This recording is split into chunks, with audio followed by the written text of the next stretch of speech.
uh, down south. The church's role in helping people in extremis, in disaster situations, flooding, heat waves, etc. You mentioned. Could you recap what you said last time, which was around where you previously worked and your previous experiences and what the church is involved in? I mean, the church is located in every community in this country, and that's part of the Church of England's understanding of its role. And because it's located everywhere, that means that wherever some crisis happens, some disaster occurs, then there is a local church with a vicar who has some skills and ability and experience, with buildings, and with the structures of volunteers and people who are used to sitting on committees and holding meetings, all that available at quite local level in every parish across the country. So when there's a major event, whether it's a climate event or whatever it is, then the church is on hand to respond rapidly and locally. So for example, when in, I think it was July of 2007, there was very major flooding in Worcestershire, where I was before I came back to Manchester. I think within about 4 hours an unprecedented amount of rain fell. Many roads were completely swamped. People were abandoning cars, unable to complete journeys.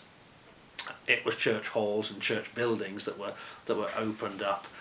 Food and warm clothing was gotten to people, so they could, at least that first night, there was somewhere immediately for them to go where they could be safe from the weather, which was still pretty foul outside.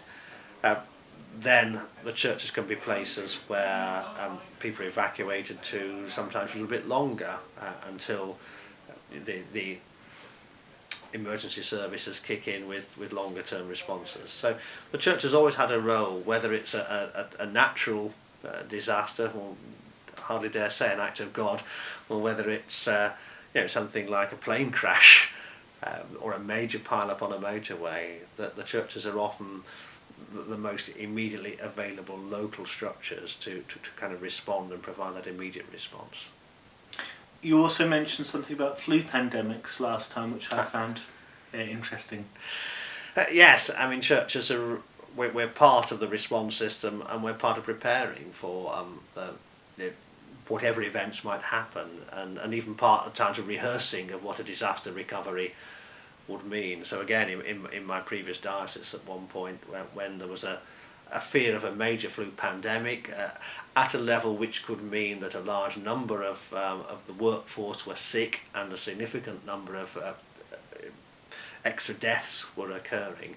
This even meant having clergy rehearsing what would be done about mass burials if there was a large number of people died of a flu epidemic all at once, and there were most of the undertaker staff and grave diggers for the local authorities were also, many of them were sick too. How would you cope in that very immediate crisis? And so yes, these things are kind of rehearsed and practiced to see the different bits of the system will work together. You never quite know until the incident happens, and we pray to God that these things never will happen. But praying that something won't happen doesn't mean that you don't prepare for what you'd have to do if it did. So just being aware that disasters will happen. We can't predict where and when and what nature they'll be.